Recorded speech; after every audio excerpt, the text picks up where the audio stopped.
오늘은 신앙 성숙에 대해서 행동규범으로 능력이라고 하는 것이 과연 우리의 신앙생활에 어떤 역할을 하고 있는가 하는 것을 자신을 돌아보면서 은혜를 받고자 합니다.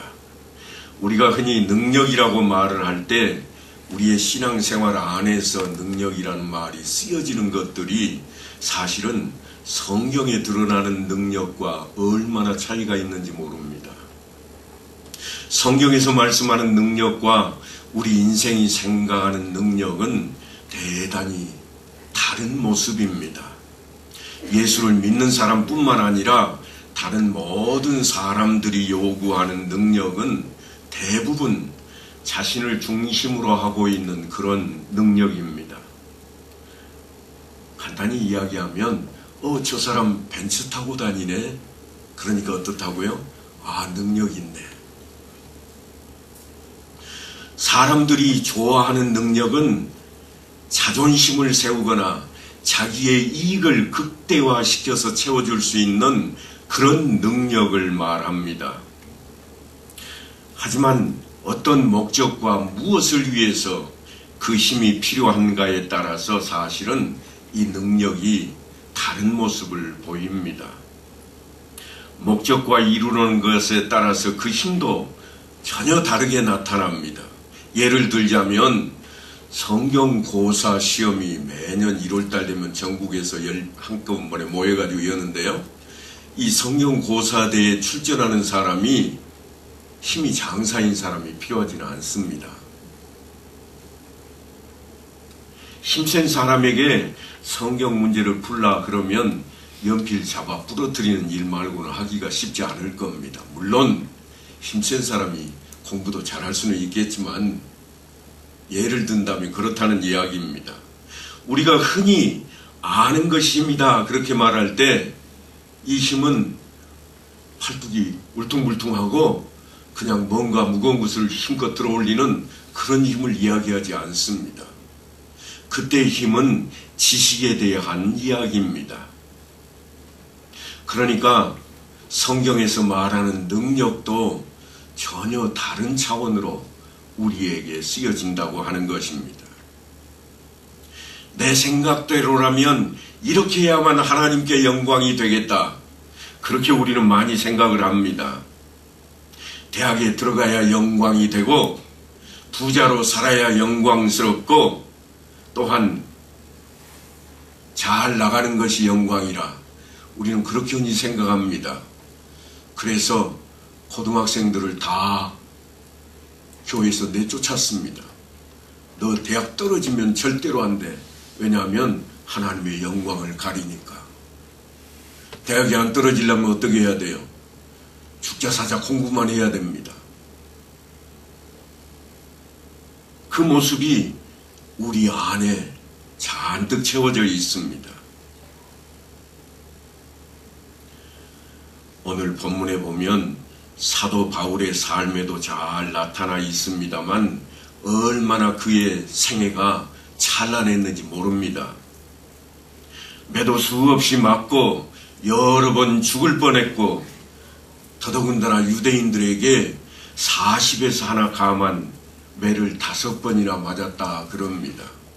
40에서 하나 감한 매는 유대인들 율법에 의하면 뭔가 하면 40대를 맞으면 사람이 죽기 때문에 한 대를 감한 겁니다.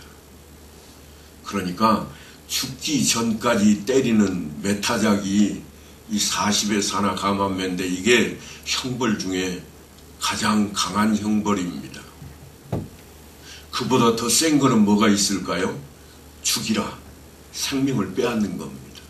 생명을 남겨놓고는 가장 강한 형벌인데 그 형벌을 한두 번 받는 게 아닙니다.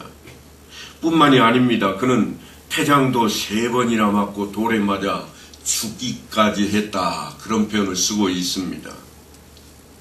돌에 맞아 죽은 이 사건은 에베소에 전도하러 나갔다가 일어났던 사건입니다. 돌을 집어 던져서 바울을 죽여놨는데 다 죽은 줄 알았습니다. 그래서 줄줄 끌어다가 저 한쪽 구석에다가 처박아 버렸습니다. 그런데 다시 살아난 겁니다. 그 이후에도 많습니다. 배 타고 가다가 파선을 당하기도 하고 강도의 위험을 당하기도 하고 수고하고 애를 썼지만 자지도 못하고 줄이고 먹지도 못하고 굶고 춥고 헐벗었다고 그럽니다. 거기에 무슨 능력이 있을까요? 지금 성경은 능력에 대한 이야기를 다루고 있습니다. 그런데 눈을 뒤집고 찾아봐도 능력다운 능력이 없습니다. 다 실패하고 자빠진 것뿐이 보이지를 않습니다. 능력이라면 적어도 바울을 향해 돌을 던지던 사람들이 던진 그 돌이 튕겨나가가지고 맞아 죽어버려야 그게 기적 같은 능력이 일어났다 그럴 것입니다. 그런데 성경만큼 우리가 생각하는 것과 전혀 다른 그러한 용어로 우리를 교훈하고 있는 책이 세상에는 없습니다. 사랑이 그렇고 능력이 그렇고 믿음이 그렇고 어느 것 하나도 우리가 생각하는 것처럼 그렇게 단순하지가 않습니다. 이제 우리는 왜 사도 바울의 이런 경험에 대한 이야기를 하는지 알아야 될 필요가 있습니다. 성경이 괜히 페이지 부족에서 기록하고 있는 내용이 아닙니다. 우리에게 뭔가를 깨닫게 하기 위해서 하나님께서 저자를 통해서 말씀하게 하고 있는 것입니다. 원래 능력이라 하는 이 용어는 목적을 달성하는 힘을 말합니다. 뭔가 일을 이루어내는 그 힘을 능력이라 그러는데요. 목적이 다르기 때문에 이쪽 부분에서 성경과 우리의 생각이 전혀 다른 차원으로 나타나고 있습니다. 그러니까 하나님께 있어서는 능력이 우리가 생각하는 것과는 다른 데 있다고 하는 겁니다. 옛 이야기를 좀 하나 해야 되겠습니다. 고대 중국에 사마천이라고 하는 사람이 있습니다. 물론 믿음과는 예수와는 전혀 상관없는 인물입니다. 이 사마천이라고 하는 사람이 뭐를 했는가 하면 중국의 사기를 기록을 했던 인물입니다. 그 영향을 받아서 우리나라에도 삼국유사나 삼국사기 같은 그러한 책들이 기록되었던 것을 우리가 잘 알고 있습니다만, 사마천이 그 사기를 기록한 데에는 놀라운 이야기가 하나 숨어 있습니다. 옛날 중국 국법에는 남자로 태어나서 중죄를 짓고 사형언도를 받으면 본인이 죽지 않는 길이 딱 하나 열려 있었습니다. 그게 뭔가 하면 나 거세 받을게요. 그리고 손을 들면 그 사람은 죽이지 않았습니다. 그냥 거세만 하고 살게 했습니다. 그런데 사마천이 살던 그 당대까지 그 법을 이용한 사람이 한 명도 없었습니다. 사내로 태어났으면 자존심이 있지 어찌 내가 내 목숨 때문에 그걸 잃어버리고 살겠는가. 그래서 아무도 그 길을 택하지 않았습니다. 그런데 사마천이 죽음 대신 거세를 택했습니다. 왜 그랬는가? 많은 사람들로부터 경멸을 당하고 조롱까지 당하면서, 아니 자기 집안 식구들에게까지 사람 취급을 받지 못하면서까지 사마천이 왜 그렇게 했는가 하면 오직 하나입니다. 역사책을 내가 좀 써야 되겠다. 나는 죽기까지 역사책을 한 권을 쓰고 죽어야 되겠다. 왜냐하면 우리 한 시대에 겪었던 시행착오를 후손에게도 시행착오가 되도록 넘겨주지는 말아야 되겠고, 우리 시대에 겪었던 실수를 후손들도 동일하게 실수하지 않도록 내버려 두지 말자. 그러기 위해서 후손들로 전철을 밟지 않으려면 내가 책을 한 권 써야 되겠다. 이게 이유였습니다. 사마천은 그러니까 조롱거리가 되고 또한 모욕을 당하였지만 자기 자존심을 내세우지 않았습니다. 오직 후대를 위해서 그 일을 했다고 하는 것입니다. 그 비슷한 이야기가 오늘 사도 바울의 이야기입니다. 사도 바울이 매맞고 돌에 맞고 파선당하고 멸시와 천대를 받고 오해를 받고 사회에서 매장당하는 일을 무엇을 감수하게 했는가 하면 그가 자기 목숨까지도 감수하게 만든 그것이 뭔가 하면 복음입니다. 예수 그리스도를 전하기 위해서라면 그 어떤 것도 내게 자랑할 만한 것들 다 없어져도 괜찮겠다. 내가 지켜야 할 그런 것들 다 없어도 예수 그리스도만 전할 수 있으면 괜찮다고 여겼습니다. 그는 복음을 전하는 사람이었기에 바로 이 모든 것들을 감수할 수 있었다. 성경은 그것을 뭐라고 그러는가 하면 능력이라 그럽니다. 어떤 능력이라고 그러는가 하면 복음의 능력이라 그렇게 표현하고 있습니다. 다메섹에서 아레다 왕의 고관이 나를 잡으려고 다메섹 성을 지켰으나 나는 광주리를 타고 들창문으로 성벽을 내려가 그 손에서 벗어났노라. 이게 고린도후서 11장 32절에 기록되는 내용인데요. 느닷없이 이 진술이 왜 나오는가 하면 뒤에 이어지는 내용 때문입니다. 내가 부득불 자랑할진대 내가 약한 것을 자랑하리라. 주 예수의 아버지 영원히 찬송할 하나님이 내가 거짓말 아니하는 것을 아시느니라. 그렇게 사도 바울이 맹세까지 하면서 지금 이야기를 꺼내놓는 게 있습니다. 그런데 꺼내놓는 이야기가 뭔가 하면 나 광주리 타고 도망쳤어.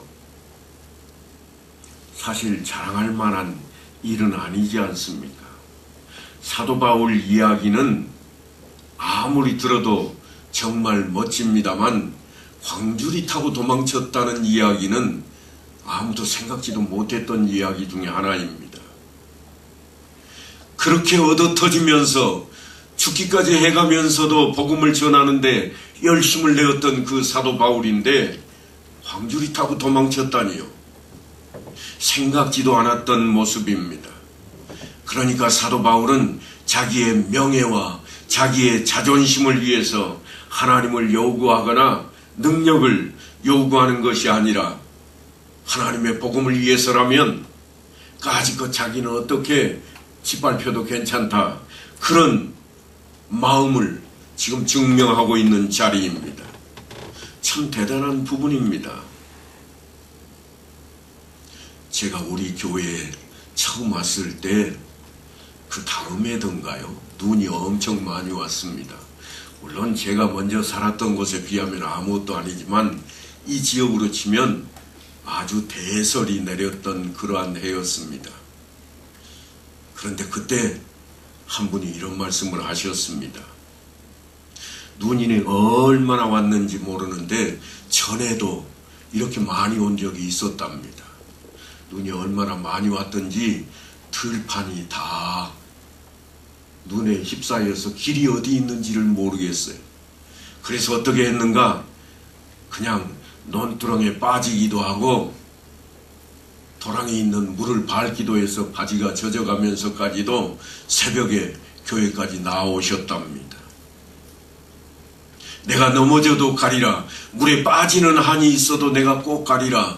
그래서 새벽 기도에 참석하고 다시 그 길로 되돌아가게 되었다는 그런 말씀을 제가 들었던 적이 있습니다. 이게 무슨 말씀인가 하면 내가 할 일이 무엇인가 그것에 따라서 우리가 내놓는 능력이 전혀 다른 차원으로 우리에게 다가온다고 하는 것입니다. 얻지 못한 능력, 그 능력을 소유하지 못하는 병이 우리에게는 언제부턴가 생기기 시작했습니다. 편히 할 수 있는데 뭘 그렇게까지 해야 되는가? 그 병이 우리에게 도지기 시작한 겁니다. 그러면서 우리가 꺼내놓는 한결같은 질문이 뭔가 하면 하나님께서는 왜 하필 그런 방식으로 오시는가? 우리가 좀 잘 돼서 하나님께 영광을 드러내면 더 좋지 않겠는가? 그래서 하는 말이 뭔가 하면 우리 아들 이번에 꼭 1등 시켜주옵소서. 그 기도를 하는 겁니다. 그리고 그 아들이 1등 되면 어떻게 할까요? 기자가 와서 인터뷰를 하면 내가 그저 매일 기도하고 철야하고 금식했더니 하나님께서 우리 아들 눈에 답이 싹 지나가게 만들어 주셨다. 그렇게 자랑할까요?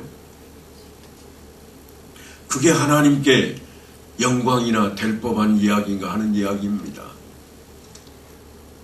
우리가 바라는 능력은 우리 기도 속에 늘 자리 잡고 있습니다.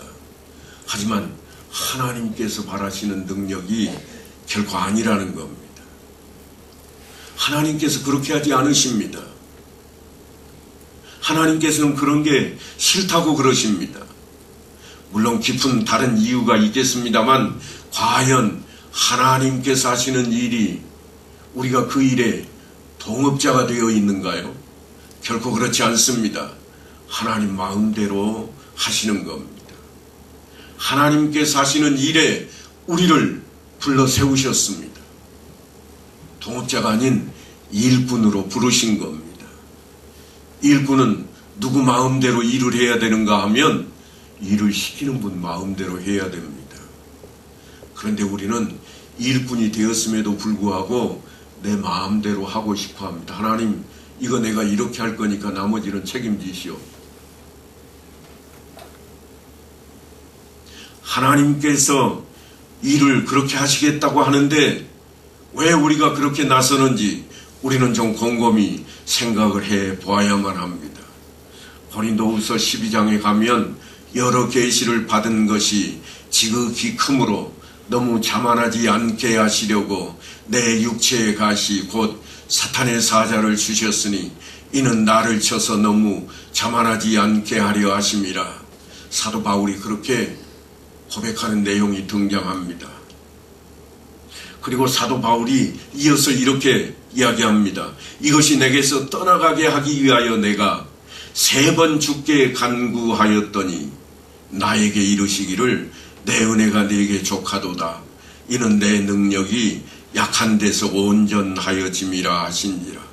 그러므로 도리어 크게 기뻐함으로 나의 여러 약한 것들에 대하여 자랑하리니 이는 그리스도의 능력이 내게 머물게 하려 함이라.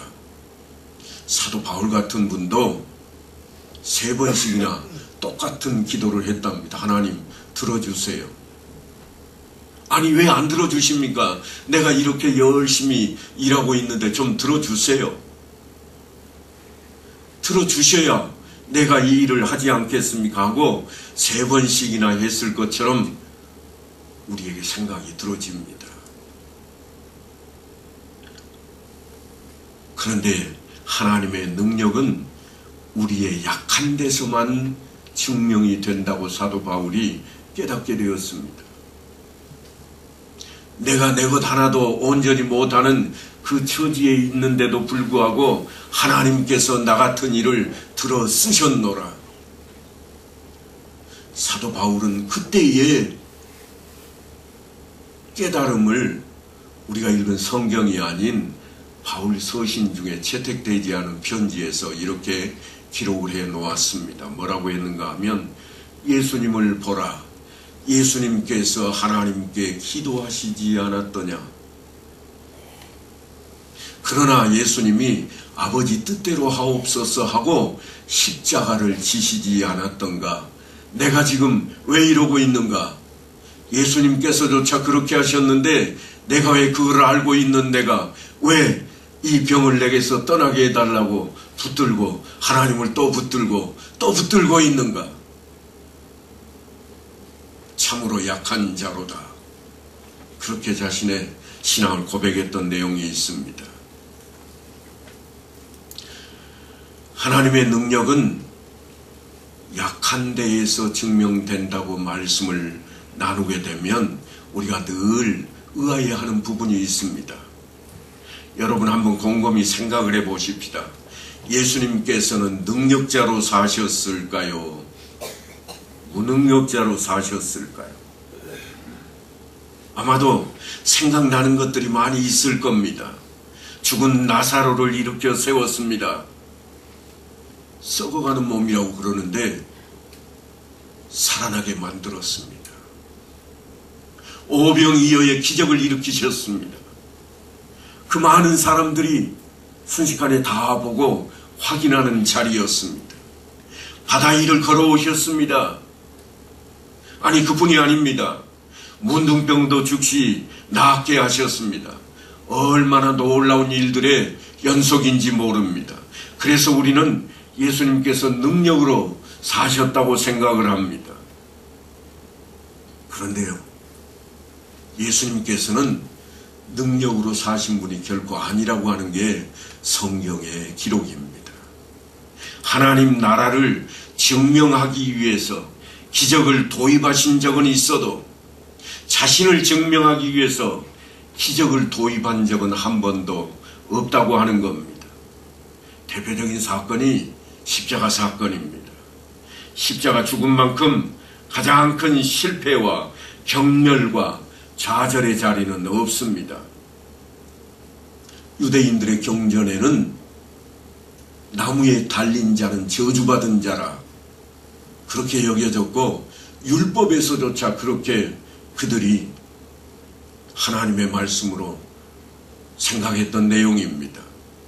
그런데 하나님이신 예수님께서 인간들에게 체포를 당하셨고, 묶여서 채찍에 맞고 홍포를 입고 가시관을 쓰고 십자가에 매달렸습니다.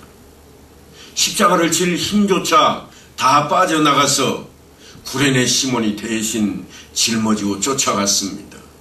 어떤 사람들이 이렇게 이야기합니다. 네가 하나님의 아들이거든 내려와 보라. 십자가에 달린 예수님을 바라보며 외친 내용입니다. 능력 있는 모습은 아무데도 없어 보입니다.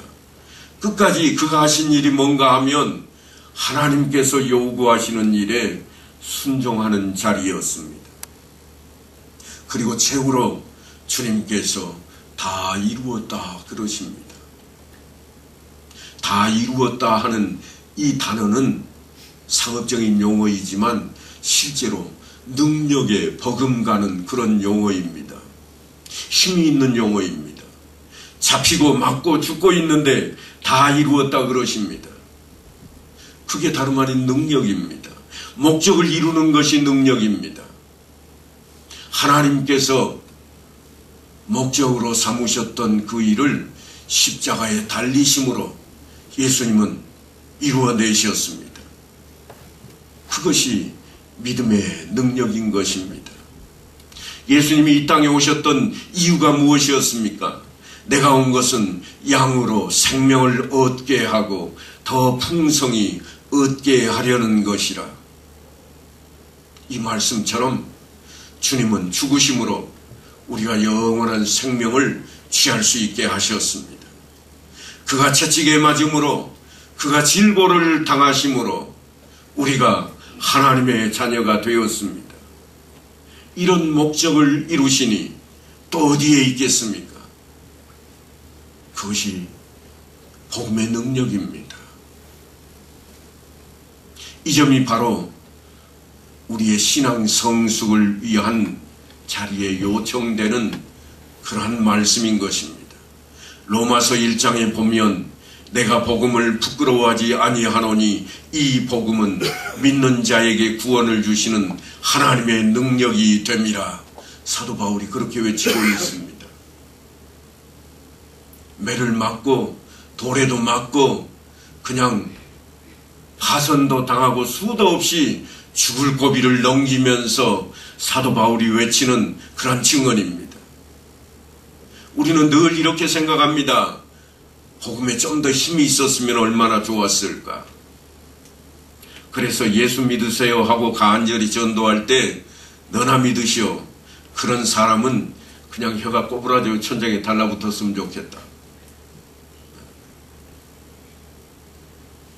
그런데 당신이야 잘 믿으시오. 제발 귀찮게 굴지 말고 확 한 방 먹어버리기 전에 하고 주먹을 불끈 쥐는 사람 앞에 괄시를 당합니다. 기분이 상합니다. 그런데 이 괄시는 내가 당하기 전에 복음이 당하고 있습니다. 이 무시당함은 내가 무시당하기 이전에 주님께서 당하고 있는 자리입니다.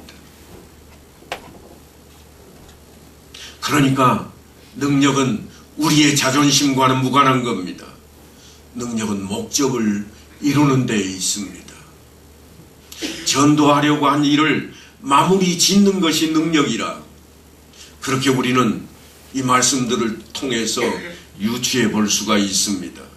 사도 바울은 그 일을 위해서 매를 맞기도 하고 태장을 맞고 돌에 맞아 죽고 배 타고 가다가 파선도 당하고 강도의 위험과 수고하고 애쓰며 자지도 못하고 굶주리고 헐벗고 추웠던 그런 일들이 전도하는 일을 마치기까지 할 수 있는 일이라고 외치고 있습니다.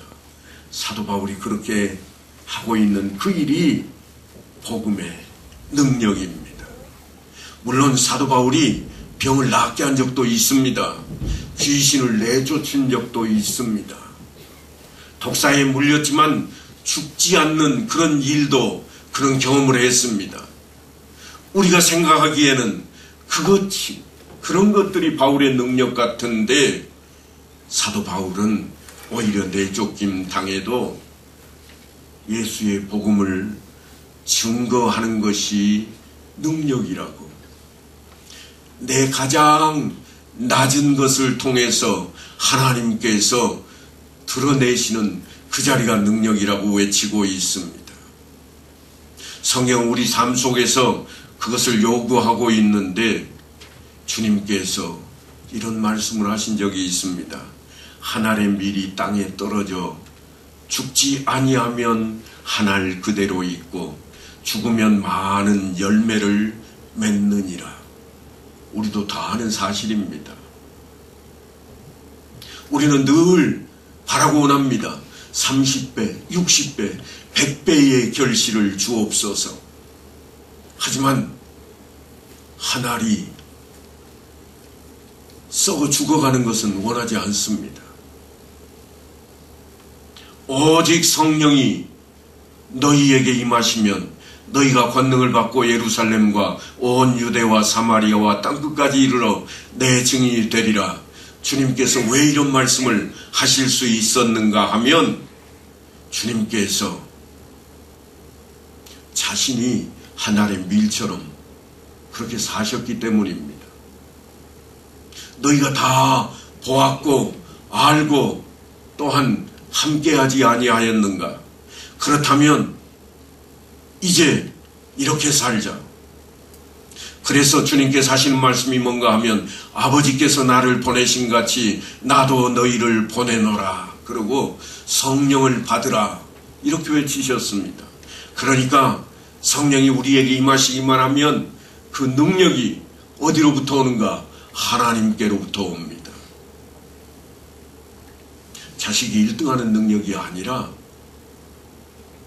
내 사업이 갑자기 60배로 커지는 그런 능력이 아니라 복음을 증거하는 능력으로 우리 앞에 다가온다고 하는 것입니다.